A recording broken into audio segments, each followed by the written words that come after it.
हिंद, मैं हूँ राग वर्मा और स्वागत है आपका हमारे अपने चैनल राग इंस्टा क्लासेस पे। और आज हम पढ़ने वाले हैं ग्रामर के सेकंड पार्ट को। फर्स्ट पार्ट पे मैंने लेटर से स्टार्ट करके word, sentence, semi vowel, vowel, paragraph तक आपको बहुत अच्छे से समझा दिया था और आपको बहुत अच्छे से वो कंप्लीट करा दिया था। और इस वीडियो में हम सेंटेंस को डिटेल में जानेंगे कि सेंटेंस के कितने टाइप होते हैं और भी बहुत कुछ। और फर्स्ट वीडियो का लिंक हमारे डिस्क्रिप्शन में है। अगर आपने वो वीडियो नहीं देखा है तो आप पहले वो वीडियो को ज़रूर अच्छे से देख लो ताकि आपको इस वीडियो को समझने में कोई भी परेशानी नहीं आए। तो हम स्टार्ट करते हैं हमारे डेफिनेशन से, जो आपको स्क्रीन पे दिख रहा है कि a sentence is a group of word which makes a complete sense. यानी ग्रुप ऑफ वर्ड भी होना चाहिए और उसका एक कंप्लीट सेंस भी होना चाहिए।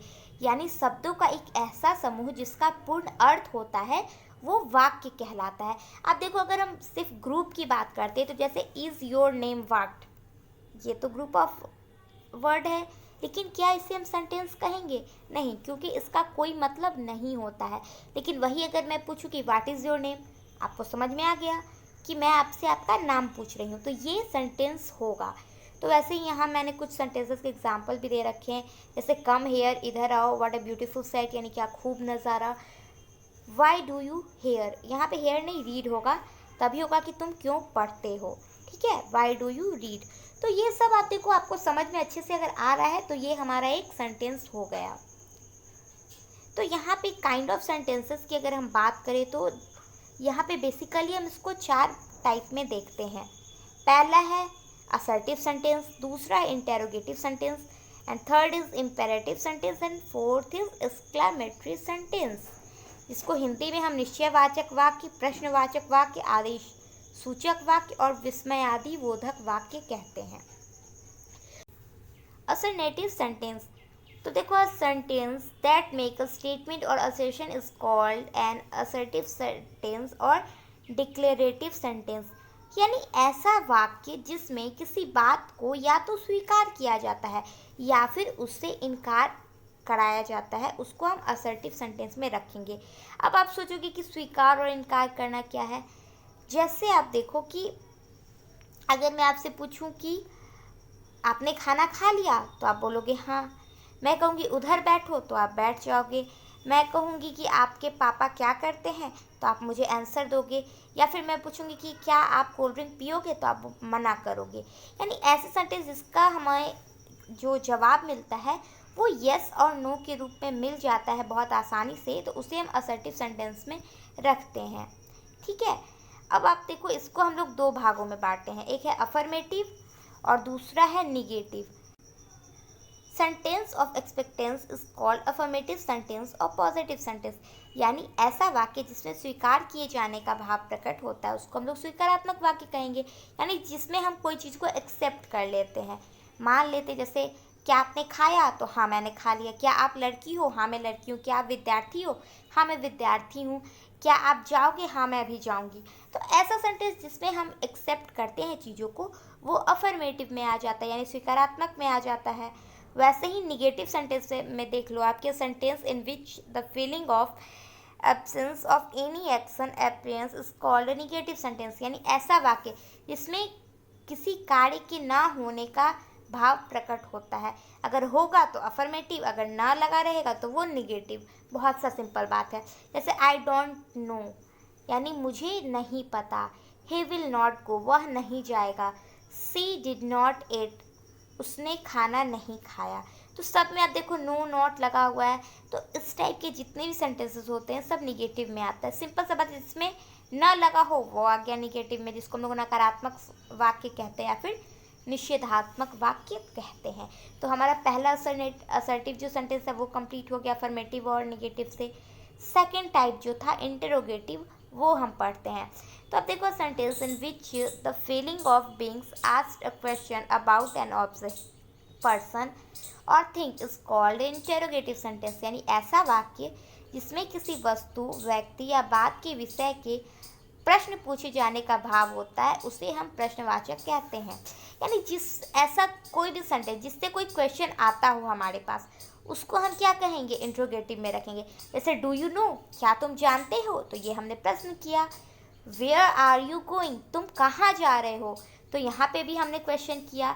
डिड ही प्ले, क्या वह खेलता था, तो यहाँ पे भी हमने क्वेश्चन किया। तो ऐसे सारे सेंटेंसेस जहाँ पे हम क्वेश्चन करते हैं वो आ जाता है इंट्रोगेटिव में। बहुत ही सिंपल से, आपको आई होप कि समझ में आ रहा होगा। आपको देख लो डेफिनेशन पे ध्यान नहीं देना है, आप इसे नहीं याद करो, ठीक है। आप मेन जो ये कहना चाह रहा है उस बात को समझ लोगे तो आपको ये खुद पर खुद याद हो जाएगा, ठीक है। चलिए, थर्ड हमारा था इम्परेटिव सेंटेंस यानी आदेशात्मक वाक्य। आदेश मतलब क्या होता है, हम किसी को आदेश देते हैं। आप देख लो, the sentence to which the command, request, exhortation, expression of prayers is expressed is called an imperative sentence। ठीक है, यहाँ पे n होगा, a है क्योंकि imperative है। चलो, यानी ऐसा वाक्य जिसमें आज्ञा दिया जाता है, निवेदन किया जाता है, कोई उपदेश दिया जाता है या फिर प्रार्थना का भाव प्रकट होता है, उन सभी को हम आदेशात्मक वाक्य कहते हैं। जैसे स्टैंड अप, खड़े हो जाओ, तो यहाँ पे हम आदेश दे रहे हैं। बी साइलेंट प्लीज़, यानी कृपया चुप रहें, यहाँ पे हम निवेदन कर रहे हैं। डोंट फॉरगेट, मत भूलना, यहाँ पे हम क्या कर रहे हैं, उसको अपने भाव को प्रकट कर रहे हैं मना करके।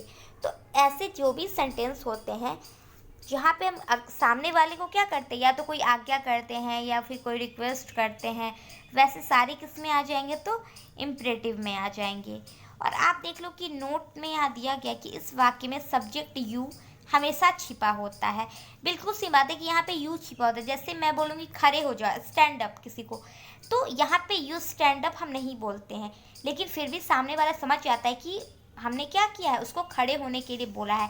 बी साइलेंट प्लीज, यानी कृपया चुप रहें, तो हम सामने वाले का नाम नहीं लेते हैं, यू का प्रयोग नहीं करते हैं, लेकिन वो हिडन रूप में वो रहता है, ये सामने वाला भी समझ जाता है और हम बिना कहे भी वो समझा देते हैं। डोंट फॉरगेट, भूलना मत, तो हम ये किसी पर्सन को ही तो कहेंगे, तो यहाँ पे यू साइलेंट होता है। एंड लास्ट आप देख लो जो एक्सक्लेमेटरी सेंटेंस। एक्सक्लेमेटरी मतलब क्या होता है, अचानक से जो भाव होता है उसको हम लोग एक्सक्लेमेशन फीलिंग कहते हैं। An exclamative sentence is a sentence type used to express surprise about something unexpected or extraordinary, यानी ऐसा वाक्य जिसमें क्या हो, किसी अप्रत्याशित या असाधारण के बारे में आश्चर्य व्यक्त करने के लिए छिपा होता है। जैसे अब देखो, हम लोग अचानक कभी खुश होते हैं, कभी दुखी होते हैं। जैसे अगर मुझे कॉल आया कि आपका जॉब लग गया, तो मैं बहुत खुश हो जाऊंगी, अरे क्या बोला आपने, मेरा जॉब लग गया।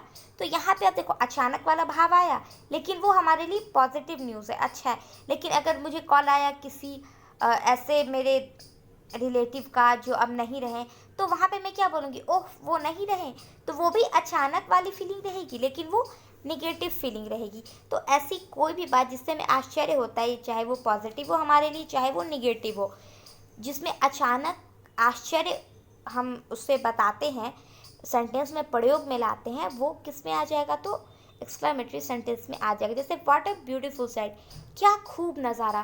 जैसे आप देख लो अचानक हम छत पे गए और हमें रेनबो दिख गया, तो हम कितना खुश हो जाते हैं कि वाह कितना खूबसूरत है, कितना खूबसूरत नज़ारा है। तो वो भी किस में आ जाएगा, एक्सक्लेमेटरी सेंटेंस में आ जाएगा। या फिर ओह नो, अरे नहीं, तो ये किस में आ जाएगा, इसी में आ जाएगा। ओ माई गॉड, ए भगवान, तो ये सब किस में आ जाएगा, एक्सक्लेमेटरी सेंटेंस में आ जाएगा। आई होप आप समझ रहे होगे मेरी बातों को। फिर आप देखो यहाँ पे कि जो सेंटेंस है उसको हम लोग दो पार्ट में बांटते हैं। जैसे कोई भी सेंटेंस आप देख लो, राम ईट अ मैंगो, तो इसको भी हम दो भागों में बांट सकते हैं। अब कैसे, तो पहला सब्जेक्ट यानी कर्ता और दूसरा प्रेडिकेट यानी विध है। अब आप सोचोगे सब्जेक्ट क्या होता है, तो देखो the subject of a sentence is the person, place, thing और आइडिया दैट इज डूइंग और बीइंग, यानी एक वाक्य का विषय व्यक्ति, स्थान, चीज़ या विचार है जो या तो वो कर रहा है या जिसके बारे में बात हो रही है। यानी कोई भी बात हम कहते हैं तो या तो किसी व्यक्ति के बारे में कहते हैं, किसी स्थान के बारे में कहते हैं, कोई चीज़ के बारे में कहते हैं, या फिर किसी ऐसे विचार के बारे में बात करते हैं। जैसे मैं सो गई, मैंने खाना खा लिया, राम पढ़ता है, ताजमहल आगरा में है, दिल्ली खूबसूरत है, भारत बहुत बड़ा है। तो ऐसे सारे सेंटेंसेस में आप देखो हमने किसी खास चीज़ के बारे में बात की है। जैसे आप यहाँ पे भी देख लो, बर्ड्स फ्लाई, क्या है, चिड़िया उड़ी, तो आप यहाँ पे देखो हमने किसके बारे में बात की, चिड़िया के बारे में बात की। रवि प्लेज क्रिकेट, जो रवि है वो क्रिकेट खेलता है, तो किसके बारे में बात हो रही है, रवि के बारे में बात हो रही है। द डॉग्स आर बार्किंग, कुत्ते भौंक रहे हैं, तो कौन भौंक रहा है, तो कुत्ते भौंक रहे हैं। Her sister came to my shop, यानी उसकी बहन मेरे दुकान में आई। तो ये आप देखो हम हमेशा किसी न किसी के बारे में बात तो करते ही हैं, तो वो जिसके बारे में भी हम बात करें वो सब्जेक्ट हो जाता है सेंटेंस का। यहाँ पे जो भी मैंने रेड से हाईलाइट किया है वो सारा ही क्या है, सब्जेक्ट है, और जो बाकी का बच गया वो हमारे प्रेडिकेट में आ जाता है, यानी वो वर्ब होता है, फिर से ऑब्जेक्ट हो सकता है, कुछ भी हो सकता है, तो उसको हम सब्जेक्ट के अलावा जो भी होता है उसको प्रेडिकेट में रखते हैं। ठीक है, अब आप बोलोगे कि मैम मुझे सब्जेक्ट समझ में नहीं आया, हम सब्जेक्ट को कैसे पहचानेंगे? तो इसका एक बहुत ही सिंपल सा रूल है। वर्ब क्या है ये आपको पता है, नाउन प्रोनाउन सबने पढ़ा है, पार्ट्स ऑफ स्पीच। तो कोई भी काम जो हम करते हैं ना वो वर्ब है, बस आप समझ लो। खाना पीना, उठना सोना, सांस लेना, जो भी हम कर रहे हैं सब सेंटेंस वर्ब हो जाएगा। तो आप देखो जो भी हमारा वर्ब है ना उसके साथ अगर हम हु लगा के क्वेश्चन करें या फिर हुम लगा के क्वेश्चन करें, यानी कौन और किसने, तो जो आंसर हमारे पास आएगा ना वो सब्जेक्ट हो जाएगा। जैसे आप देख लो चिराग सिंगिंग अ सॉन्ग, तो अगर यहाँ पे वर्ब क्या हो जाएगा, सिंगिंग अ सॉन्ग, यानी कौन गा रहा है, तो चिराग गा रहा है। देखा हमने जैसे ही कौन लगाया उसके साथ हमारे पास आंसर आ गया, चिराग। यहाँ पे मैंने वही अच्छे से लिख भी लिया कि चिराग सिंगिंग अ सॉन्ग, यानी इसमें वर्ब हो जाएगा सिंगिंग। रूल है हु प्लस वर्ब, तो हम हु प्लस सिंगिंग लगाएंगे, यानी हु सिंगिंग तो Chirag singing. Avantika gave me a book, तो किसने मुझे बुक दिया, तो अवंतिका ने दिया। हु गेव अवंतिका, तो हमारा आ गया क्या आ गया, सब्जेक्ट आ गया। जब भी हम वर्ब के साथ हु या हुम लगाते हैं तो हमारा जो आंसर आता है वो हो जाता है सब्जेक्ट, या फिर हम वाट लगाते हैं। जैसे चिड़िया उड़ गई, तो क्या हो गया, यहाँ पे कौन उड़ गई, चिड़िया उड़ गई, आ गया आंसर। फिर है जो हमारा बैट है, बैट टूट गया, तो क्या टूट गया, बैट टूट गया। तो जब भी हम वाट हु हुम ये सब लगाएंगे जो आंसर आएगा वो हमारा हो जाएगा वर्ब।